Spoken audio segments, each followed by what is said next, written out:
ආයුබෝවන් මේ කෙටි කතා ලොව සිංහල කෙටි කතා YouTube channel එක වෙත ඔයාලව සාදරයෙන් පිළිගන්නවා. ජීවිතයට වින්දනයක් ලබන්න මේ වීඩියෝ එක අවසන් වෙනකම්ම රැඳිලා ඉන්න කියලා ඉල්ලනවා. මේ අපේ තුන්වන කතාංගයයි. ශාපලත් සමනලයාගේ ගීතය The Song of the Cursed Butterfly. Mahaweli ගඟ ළඟ තිබ්බ පරණ යුනිවර්සිටි එක ගොඩක් අභිරහස් කතාවලට මුල් වුණා. විශේෂයෙන්ම එතන තිබ්බ අවුරුදු ගාණක් පරණ සමන් දෙවි දේවාලය වටේ ගොඩක් කටකතා තිබ්බා. යුනිවර්සිටි එකේ සම්ප්‍රදායට අනුව නම් දේවාල බිමට යන්න ස්ටුඩන්ට්ලට තහනම්.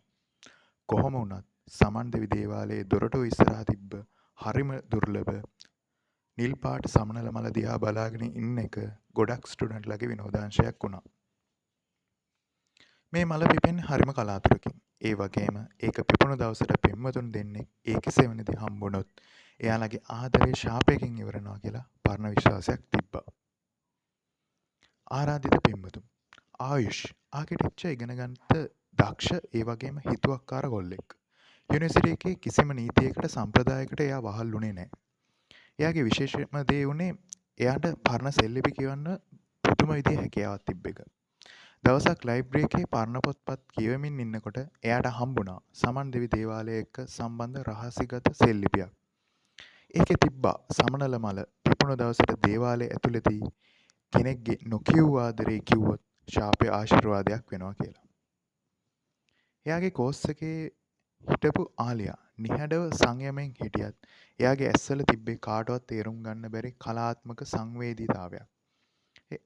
එයා හිටපු ප්‍රසිද්ධ චිත්‍ර ශිල්පිනියකගේ දුවක්. එයාගේ විශේෂ හැකියාව උනේ යම් තැනක හැංගිලා තියෙන පරණ සින්දු වල තනු වලට එයාගේ හිතින් පාට එකතු කරන්න පුළුවන් වීම.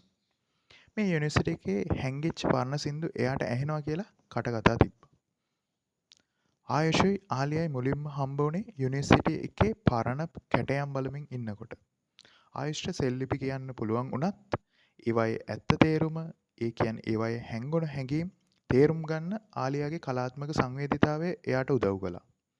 එයාලා දෙන්න අතරේ ඇති වුණු මේ බැඳීම ඉක්මනට ලොකු ආදරයක් දක්වා වර්ධනය වුණා.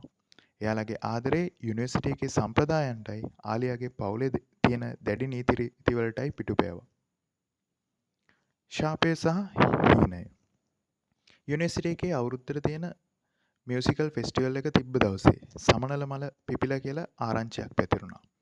යුනිවර්සිටි එක පුරාම කලබලයක් ඇති වුණා. ආයුෂ් සෙල්ලිපියේ රහස මතක් කරගෙන ආලියාට කතා කළා. ආලියා, අද රෑ දේවාලය ළඟට එන්න පුළුවන්ද? මට වැදගත් දෙයක් කියන්න තියෙනවා. ආලියා බයෙන් ගැස්සුණා. එයා ශාපය ගැන දැනගෙන හිටියා. ඒත් ආයුෂ්ගේ ඇස්වල තිබ්බ අධිෂ්ඨානයේ ආදරයයි එයාගේ බය නැති කළා. එදා රෑ මියුසිකල් ෆෙස්ටිවල් එකේ උච්චතම අවස්ථාව වෙනකොට ආයුෂයි ආලියයි දේවාල බිමේදී හම්බුණා. නිල් පාට සමනල මල හද එළියේ දිලිසෙමින් තිබ්බා. ආයුෂ් මට බයයි. ආලියාගේ කටහඬ ගැස්සුණා. බය වෙන්න එපා ආලියා. මම සෙල්ලිපිය කියෙව්වා. මේ ශාපය ආශිර්වාදයක් කරගන්න පුළුවන්. ආයුෂ් එයාගේ අත තදින් අල්ලගත්තා. කොහොමද? මේ මොහොතේ මේ සමනල මලයට ඔයාගේ හිතේ තියෙන නොකියූ ආදරේ කියන්න ඕනේ. මට ඇහෙනවා වගේ. මේ දේවාලයේ හැංගිච්ච පරණ සින්දුවක තනුවක්. ඒක ඔයාගේ හිතේ තියෙන ආදරේමයි.